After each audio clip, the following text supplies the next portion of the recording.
Bwana asifiwe. Haya, nimeambiwa muda. Mwenye maswali na michango kulingana na mada ya vyakula. Bwana, andiko mengi yanatumika vibaya. Mchango mikono. Nimeona kule.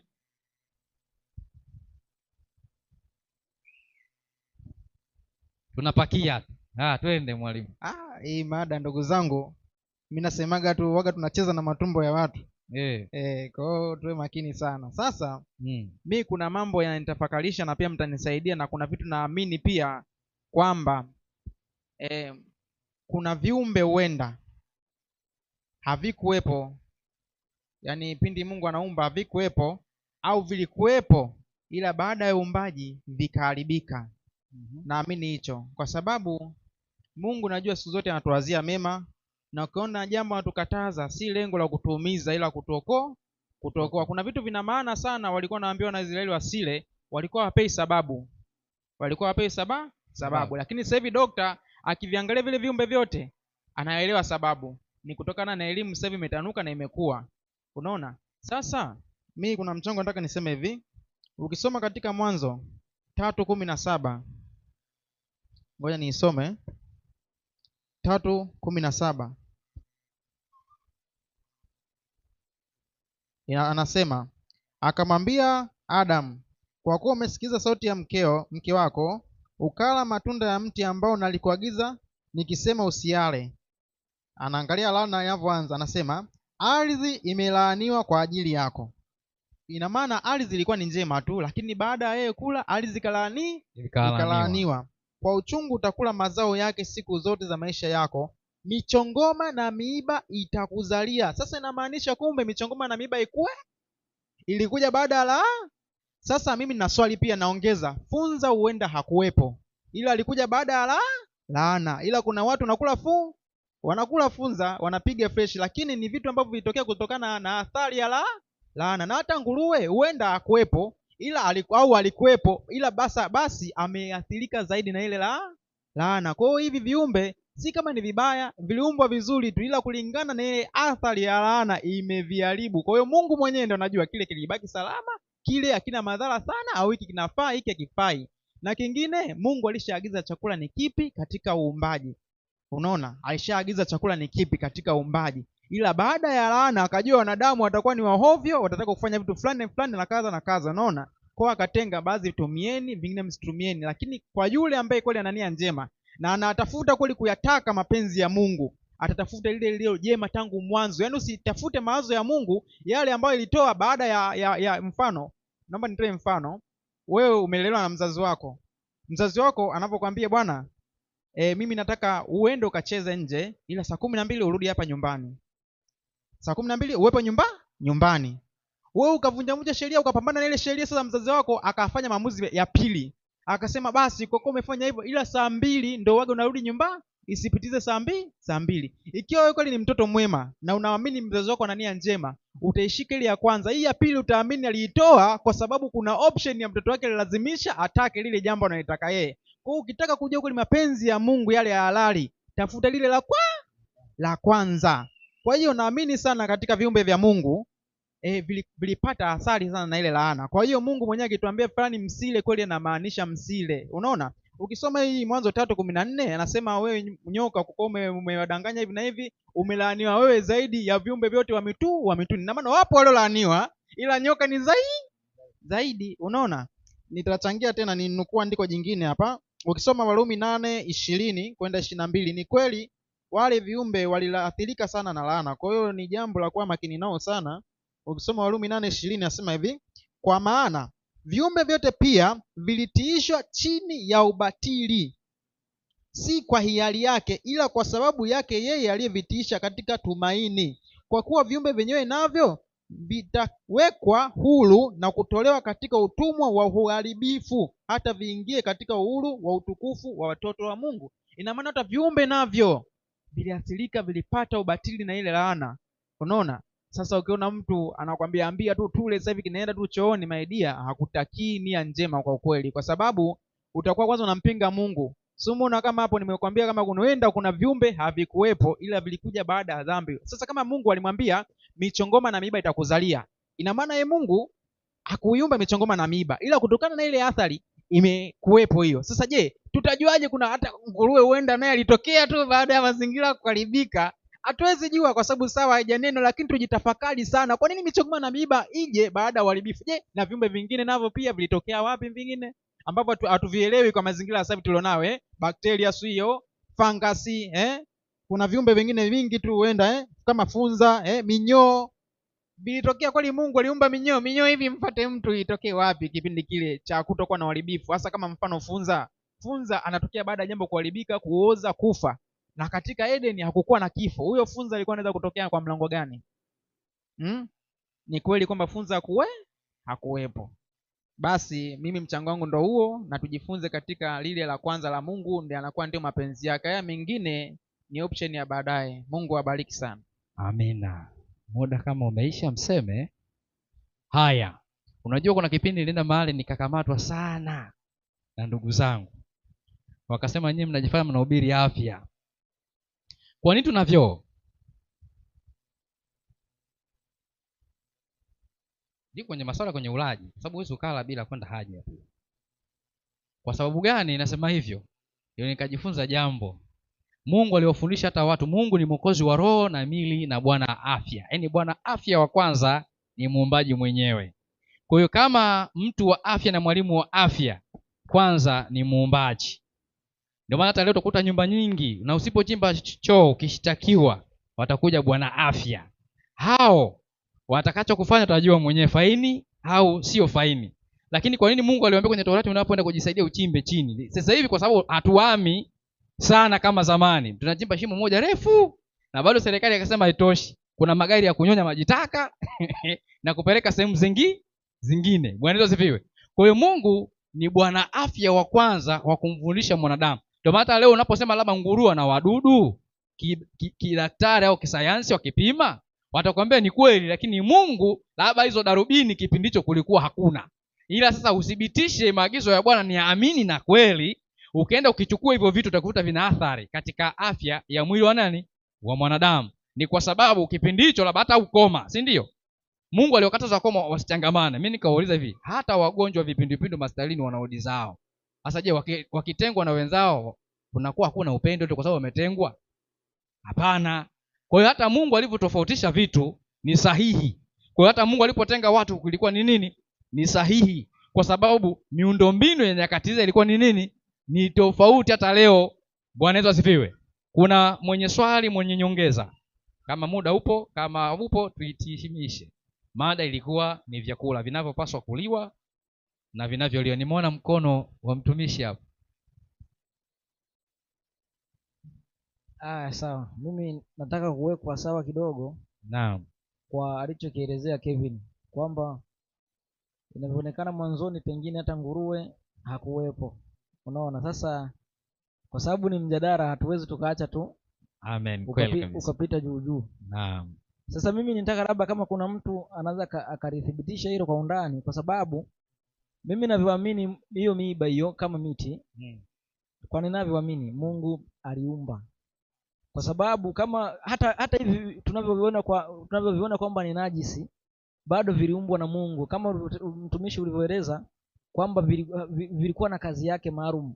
Kwa hiyo kwa mimi ninavyoona hata miiba pia ilikuwa imeumbwa na kuwekwa sehemu yake maalum kwa kazi maalum.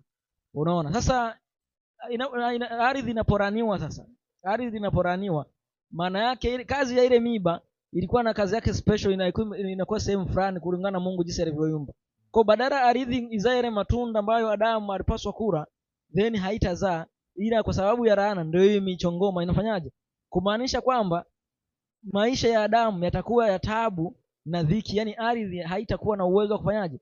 Wa kuzalisha matunda. Sasa mimi ndivyo nilivyoelewa. Sasa nilitaka kwa sababu ni mjadala iwekwe sawa. Je, hii miiba hii kwamba ilikuwa haijaumbwa katika uumbaji wa Mungu ni matokeo ya laana, na pia hata hizi hawa nguruwe, kwa sababu tunaamini kwamba viumbe vyote vimeumbwa na Mungu. Unaona, viumbe vyote wao wasafi au si safi, wote wameumbwa na Mungu. Na kama ni matokeo ya dhambi, je, tutatumia ushahidi upi ambao utakaotupeleka katika mustari? Kwa sababu tunapojifunza sio mambo yapite. Lengo uweze kuprove na kuweza kudhibitisha kwamba hili jambo limekaa sawa. Na funzo lingine ambalo nilolipata ni kwamba unaweza ukawa umepitia kwa kula vyakula hivi ambavyo Mungu amevikataza, ukawa unapitia laana. Na ndio maana wengine unakuta labda tuna maisha magumu huko, pengine tulikuwa tunakula nguruwe. Unashangaa maisha, Mungu sasa nakuita akuwe kwenye mstari, lakini ule uchafu bado unakutafuna, kiasi kwamba Yesu bado ana kazi ya kuendelea kusafisha ili ukae kwenye mstari.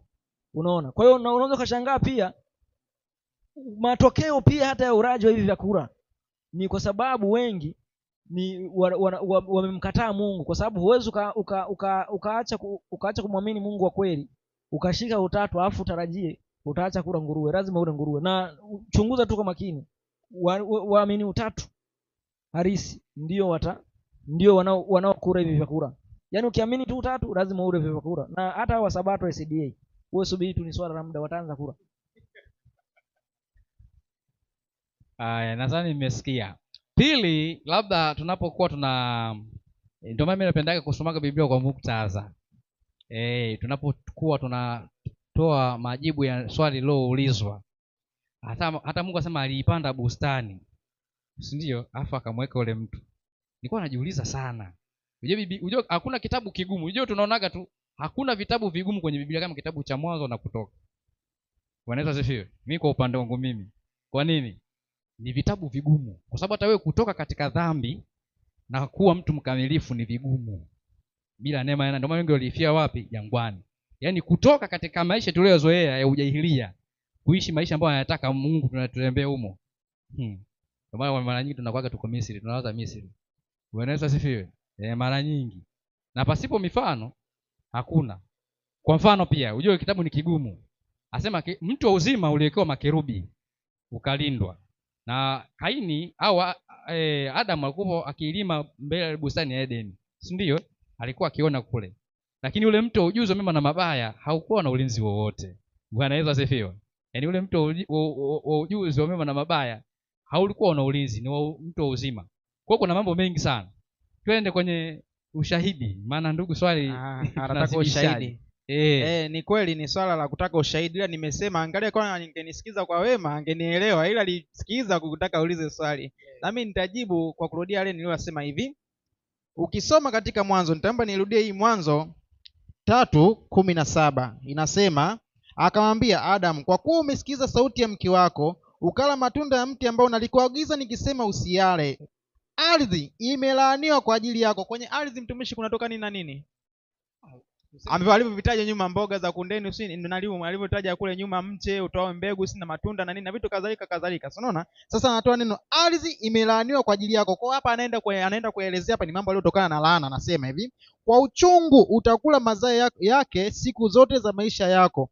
Michongoma na miiba utakizalia. Sasa mimi labda niuthibitishie yeye kabla, yani sasa haya mambo yaliyotokana na laana, michongoma na miiba yaliyotokana na laana, asemi ilikuwepo katika uumbaji. Sasa Mungu hapa anasemea ni kutokana yeye ardhi kulaani, anasema michongoma na miiba itakuzalia. Unaona? Sasa nikachukua hoja hii kwa mfano. Sasa ina maana Mungu mwanzo hakuviumba hivi. Mimi naamini hivyo kwa sababu ndivyo andiko lilivyosema, michongoma na miiba itakuzalia. Unaona?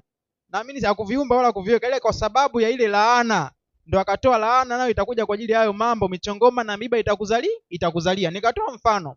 Tumtafakari funza, ndugu zangu. Hivi ushaona sehemu kwenye jamii, sehemu yani labda niseme ukinda msituni, funza unakuta anaishi kama anavyoishi mchwa, anatokana na zaliana.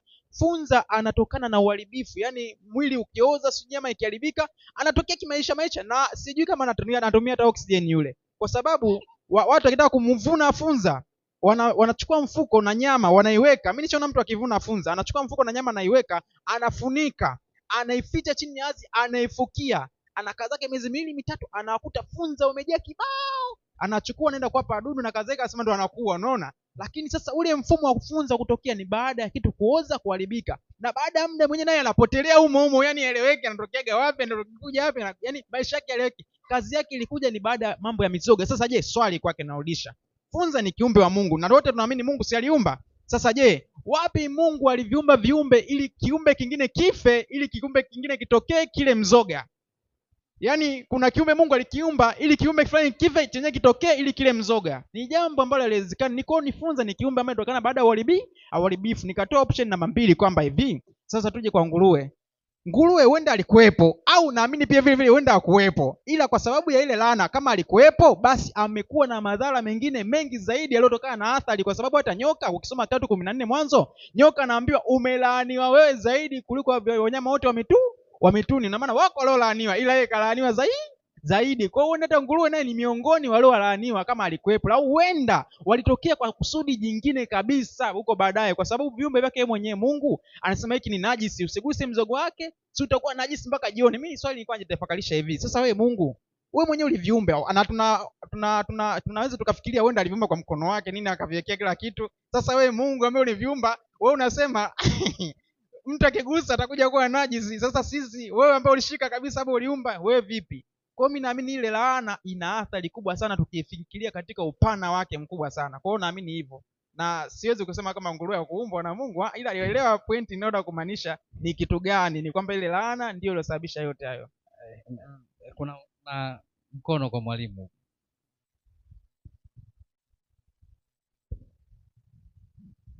Bwana asifiwe. Amina. Asante mtumishi kwa somo. Naam. Mbona kuna vitu vinaibuka, Ndiyo. unaviona kabisa kama hizi kitu kumbe ina point hii. Ndiyo. Sasa nikija katika hoja ambayo ameijenga mtumishi Kevin, ina ukweli na pia kuna sitofahamu nyingine. Kwa kitu ambacho nataka kusema, kuna vitu ambavyo tuweze kuvijua kwa 100%. Sawa. Katika ulimwengu wa zamani, ambaye anaweza kusimulia ulimwengu wa zamani ulivyokuwa, labda ni Nuhu. Ingawa naye pia kusimulia mengi. Kutoka kwenye safina akaingia kwenye ulevi. Kwa hiyo pointi, tukija katika practical prophet kidogo, inaweza katupa picha ile ya roho unabii. Ya tukijenga tu hiyo hoja ya kwenye Biblia. Ile 1:31 Mwanzo, kwamba kila kitu Mungu alichokiumba kilikuwa chema sana. Sasa katika uchimbuaji tu wa vitu vingi vya wanyama, inasemekana wanyama wengi washapotea. Na baadhi ya mimea mingi imefanyaje? Ingawa pia kuna wanyama tena wanasema walipotea tena wanagundika tena, kama kuna papa mmoja anasema alipotea miaka ya nyuma, ila juzi ameonekana. Walimweka alama au? Sasa unakuta kuna mweza kugundua fuvu au wale fossil wale kwenye mabamba, kutoka kuna kiumbe mnakiona ambacho kilishakufa ila kimebaki ni fossil. Hivi nikisema fossil inaeleweka? Yaani fossil ni kiumbe ambacho kilikufa lakini hakikuoza. Kimekufa lakini kimeganda kwenye miamba, hakikuoza. Hata kuna watu leo ambao wamekuwa fossilized. Unakuta ni kama kipepeo alivyobanda akaganda pale pale hakuoza. Sasa hivyo ni kama ajari. Lakini Mungu ameacha hivyo kwa ajili ya kuonyesha uumbaji. Hata kipepeo uliogundua juzi ni kipepeo analingana na wewe. Kipepeo. Inzi analingana sisi na Frank. Sasa ina maana wanyama wa zamani walikuwa nini? Wakubwa. Sababu wale majanti kina Goliath alikuwa ni futi 9 yule. Futi 9, huyu Ashim Sabiti ana futi ngapi? 7. Na mtu mrefu duniani ni 7.2. Futi 7.2. Sasa Goliath alikuwa ni ngapi? 9. Sasa hao kina Ashim ni wembamba. Sasa maandiko yanasema Goliath alikuwa ni jitu. Na Ogu mfalme wa Bashani ambao Musa alimuua alikuwa na urefu wa futi 13. Yaani ni Goliath na nusu. Ni mtu mkubwa sana huyo. Kwa ina maana picha hiyo inaonyesha bayana kwamba uumbaji baada ya dhambi umeharibika. Si tu kwa wanyama, hata kwa mwanadamu. Bila shaka leo hata Adamu akituona anaweza akatemeka hata akafa tena. Kwa sababu unaona kama hii ni mbegu gani. Kwa mfano tu ukienda huko Kongo utakuta kuna watu jamaa wanaitwa mbilikimwe. Hata huko pia mmoja unamuona. Mimi mara ya kwanza nimeona mbilikimwe nilishangaa. Yaani nilikaa nikamwangalia mpaka anaishia. Hata kumgusa nilikuwa naogopa, kwa sababu si kiumbe. Hata kule Kongo kuna jamii hawaone wale mbilikimwe kuwa ni kiumbe, wanawala. Yaani wao ni sungula kwao. Ndio unajua kwamba uumbaji umeharibika. Sasa mtu kama yule kimbilikimwe ambao unamshangaa, chukulia wewe Adam atakushangaa vipi? Na mimi na wasiwasi hata hizo sura tunazoonelea sura zetu hizi si zile ambazo Mungu ameumba vizuri. Tuna ile taswira ya mtu kabisa, lakini si ile ambayo Mungu ameumba awali. Kwa sababu leo kuna sura ambazo unakutana nazo unaogopa. Mungu anisamee, juzi nilikuwa kuna picha moja ya Msudani, yaani ni mweusi mpaka amekuwa kama wa blue. Unaona? Sasa nikaangalia huyu mtu labda amemcloning ama ni mtu kweli. Nikasema kweli dhambi imefanyaje? Imetuharibu. Yaani hata wanadamu wenyewe tumeharibika. Sasa tuje katika viumbe vya asili.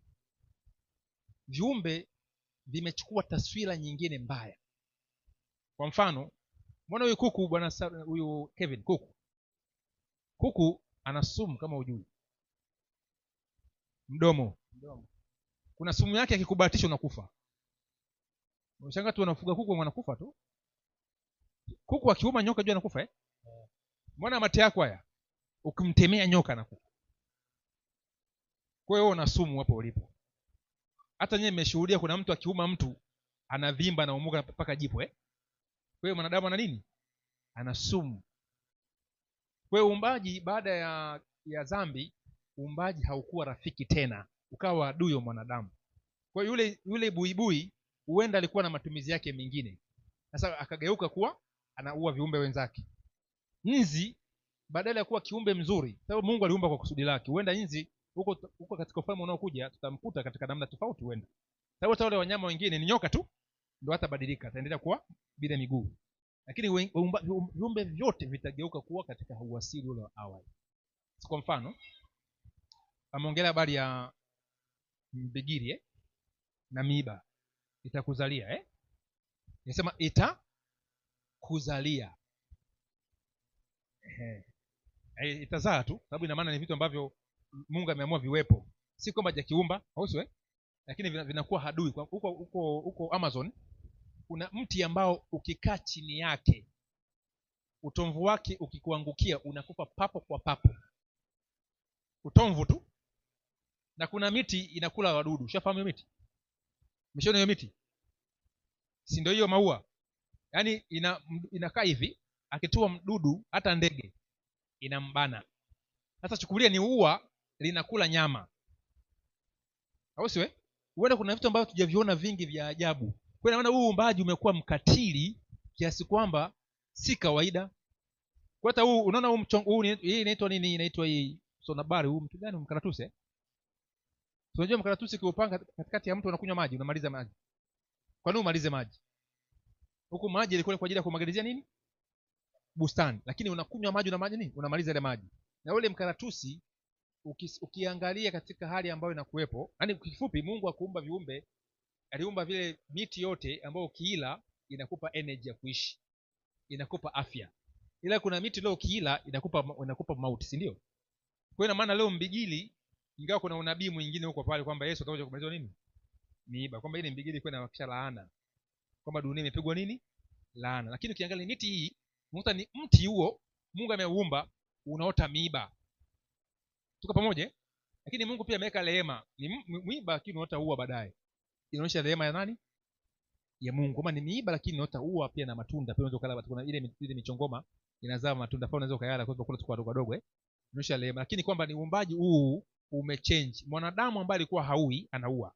Mwanadamu ambaye anakula nyama, ali nyama anakula nini? Nyama. Miti ambayo ilikuwa haina sumu inatoa sumu. Miti ambayo ilikuwa haina miiba inatoa nini? Miiba. Hiyo ndio uumbaji ambacho tunasema katika kitabu cha Mwanzo. Si kuna vitu vingine vilizuka pap? Hapana. Hakuna kitu ambacho kimezuka nje ya uumbaji wa nani? Wa Mungu. Bali uumbaji wa Mungu umebadilika baada ya dhambi. Hapo muda umeisha. Nadhani mtumishi pale kwa conclusion hiyo hata mimi nimeelewa kwa conclusion anapokuwa amemalizia. Bwana Yesu asifiwe. Kwa sababu sasa alitumia mifano ya viumbe halisi vilivyokuwepo kutufundishia tupate kuelewa. Bwana Yesu asifiwe.